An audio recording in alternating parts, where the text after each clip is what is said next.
అస్సలు ఈ ఐదో టీ20 కేవలం మరో మ్యాచ్ కాదు. టీం ఇండియాకి ఇది గవరం కోసమూ ఆడే మ్యాచ్. శ్రేయస్ అయ్యర్ కెప్టెన్సీకి ఇది అతిపెద్ద టెస్ట్. 4గో టీ20లో జరిగిన ఓటమి తర్వాత ఇండియా స్ట్రాంగ్ కంబ్యాక్ ఇస్తుందా, లేక ఇంగ్లాండ్ క్లీన్ స్వీప్తో సిరీస్ ముగిస్తుందా? కానీ చాలామంది మాట్లాడని ఒక విషయముంది. అదే ఈ మ్యాచ్ రిజల్ట్ని పూర్తిగా మార్చే అవకాశముంది. అది ఏంటో ఈ వీడియోలో డీటెయిల్గా మాట్లాడుకుందాం.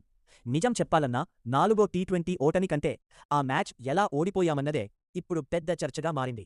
శ్రేయస్ అయ్యర్ ఒక్కడే పోరాడారు, కానీ మిగతా టీం అదే ఇంటెంట్ చూపించలేకపోయింది. ఇప్పుడు అందరి చూపు ఒక్క మ్యాచ్ మీదే ఉంది. ఎందుకంటే ఇది సిరీస్ని మార్చదు, కానీ ఈ టీం భవిష్యత్తు దిశని మాత్రం చూపిస్తుంది. 4గో టీ20లో శ్రేయస్ అయ్యర్ ఆడిన 80 పరుగుల ఇన్నింగ్స్ ఇండియా బ్యాటింగ్లో ఒకే ఒక్క పెద్ద పాజిటివ్. ప్రెషర్ ఎంత ఉన్నా పానిక్ కాకుండా ఇన్నింగ్స్ని బిల్డ్ చెయ్యడం చాలామందికి సాధ్యం కాదు. కానీ శ్రేయస్ చేసింది అదే. ఒక ఎండ్లో వికెట్లు పడుతున్నా స్ట్రైక్ రొటేట్ చేస్తూ సరైన బాల్ని మాత్రమే అటాక్ చేస్తూ టీంని గౌరవప్రదమైన స్కోర్కి తీసుకెళ్లాడు. కానీ టీ20 క్రికెట్లో ఒక్క ప్లేయర్తో మ్యాచ్లు గెలవలేరు. మిగతా బ్యాటర్లు కూడా బాధ్యత తీసుకోవాలి. అదే ఇండియా మిస్ అయింది. ఇప్పుడు ఐదో టీ20లో అందరి కళ్ళు మిడిల్ ఆర్డర్ మీదే ఉండబోతున్నాయి. ఇప్పుడు అసలు విషయం ఏంటంటే, శ్రేయస్ అయ్యర్ కెప్టెన్సీ మీద చాలా విమర్శలు వచ్చున్నాయి. కానీ ఒక్కసారి ఆలోచించండి.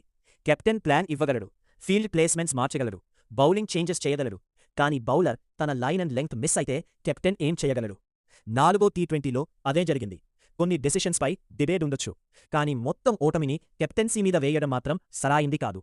అయితే ఐదో టీ20లో శ్రేయస్ ఎలా రియాక్ట్ అవుతారనేదే ఇప్పుడు అసలు కథ. మంచి కెప్టెన్ గెలిచినప్పుడు కాదు, ఓడిపోయిన తర్వాత ఎలా తిరిగి లేస్తాడో అక్కడే తెలుస్తుంది. ఇప్పుడు టీమిండియా సిచ్యువేషన్ చూస్తే కొన్ని ప్రశ్నలకు సమాధానం చెప్పాల్సిన సమయం వచ్చింది. టాప్ ఆర్డర్ మరింత అగ్రెసివ్గా ఆడాలా, లేక మొదటి 6 ఓవర్లలో వికెట్లు కాపాడుకోవాలా? మిడిల్ ఆర్డర్లో ఎవరో ఒకరు శ్రేయస్కి సపోర్ట్ ఇవ్వాల్సిన అవసరముందా? డెత్ ఓవర్లలో ఫినిషింగ్ ఇంకా బెటర్గా చెయ్యాలా? ఇవన్నీ ఇప్పుడు టీం మేనేజ్మెంట్ ముందున్న పెద్ద ప్రశ్నలు. బౌలింగ్ గురించి మాట్లాడితే ఇదే ఇండియాకి అతిపెద్ద తలనొప్పి. 4గో టీ20లో కొత్త బాల్తో ఆశించినంత ప్రెషర్ క్రియేట్ చేయలేకపోయారు. వికెట్లు పడకపోతే ఇంగ్లాండ్ బ్యాటర్లు మరింత ఫ్రీగా ఆడతారని మనం చూసాం. ముఖ్యంగా Harry Brook, Phil Salt partnership India బౌలింగ్లో ఉన్న బలహీనతలన్నీ బయటపెట్టింది. ఐదో టీ20లో మొదటి పవర్ ప్లేలోనే వికెట్లు తీయకపోతే మళ్లీ అదే కథ రిపీట్ అయ్యే అవకాశముంది. 4గో టీ20లో ఇంగ్లాండ్ 89 పరుగుల లక్ష్యాన్ని కేవలం 13.5 ఓవర్లలోనే చేస్ చేసి సిరీస్ను సొంతం చేసుకుంది. ఇక ఫెయిల్ అయిన ప్లేయర్ల గురించి కూడా మాట్లాడాలి. ఒక్క మ్యాచ్ ఫెయిల్ అయితే ఎవరిని పూర్తిగా రాసేయలేం. కానీ వరుసగా అవకాశాలు వస్తున్నా ప్రదర్శన లేకపోతే మాత్రం ప్రెషర్ పెరగడం సహజం. ఐదో టీ20 చాలా మంది ప్లేయర్లకి లాస్ట్ ఛాన్స్లా మారే అవకాశముంది. ఎందుకంటే సెలెక్టర్లు కూడా ఇప్పుడు ఎవరు ప్రెషర్లో నిలబడుతున్నారు, ఎవరు కుప్పకూలుతున్నారు అన్నది చాలా జాగ్రత్తగా చూస్తుంటారు. ఇంగ్లాండ్ గురించి ప్రత్యేకంగా చెప్పాలి.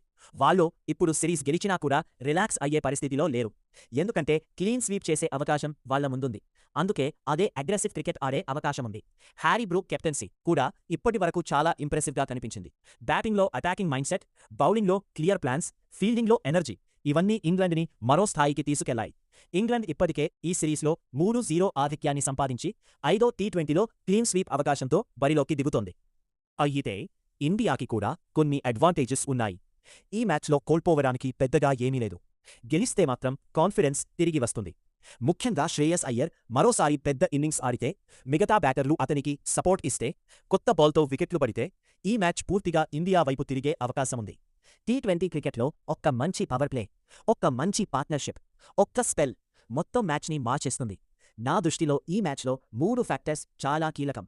మొదటిది పవర్ ప్లే, రెండోది మిడిల్ ఓవర్లలో వికెట్లు కాపాడుకోవడం, మూడోది డెత్ ఓవర్లలో ఎగ్జిక్యూషన్. ఈ 3 విభాగాల్లో ఇండియా బెటర్గా ఆడితే ఇంగ్లాండ్కి గట్టి పోటీ ఇవ్వగలదు. లేదంటే మరోసారి ప్రెషర్లో పడే ప్రమాదముంది. చివరిగా ఒక్క మాట. చాలామంది ఇప్పుడు శ్రేయస్ అయ్యర్ కెప్టెన్సీని ప్రశ్నిస్తున్నారు. కానీ నా అభిప్రాయం ఏంటంటే, ఒక్క కొత్త కెప్టెన్ని కొన్ని మ్యాచ్లతోనే జడ్జి చేయడం సరైంది కాదు. అవును, తప్పులు జరిగాయి, కానీ నేర్చుకునే అవకాశం కూడా ఉంది. ఐదో టీ20లో శ్రేయస్ ఎలా రియాక్ట్ అవుతాడు, టీం ఎలా కంబ్యాక్ ఇస్తుంది, అదే ఇప్పుడు ప్రతి ఇండియన్ ఫ్యాన్ చూడాలనుకుంటున్న విషయం. అయితే ఫ్రెండ్స్, మీ అభిప్రాయం ఏంటి? ఇండియా ఈ చివరి మ్యాచ్లో గెలిచి గౌరవప్రదంగా సిరీస్ని ముగిస్తుందా, లేక ఇంగ్లాండ్ క్లీన్ స్వీప్ పూర్తి చేస్తుందా? శ్రేయస్ అయ్యర్ కెప్టెన్సీకి మీరు ఇంకొంత సమయం ఇవ్వాలనుకుంటున్నారా? మీ ఒపీనియన్ని కామెంట్లో తప్పకుండా చెప్పండి.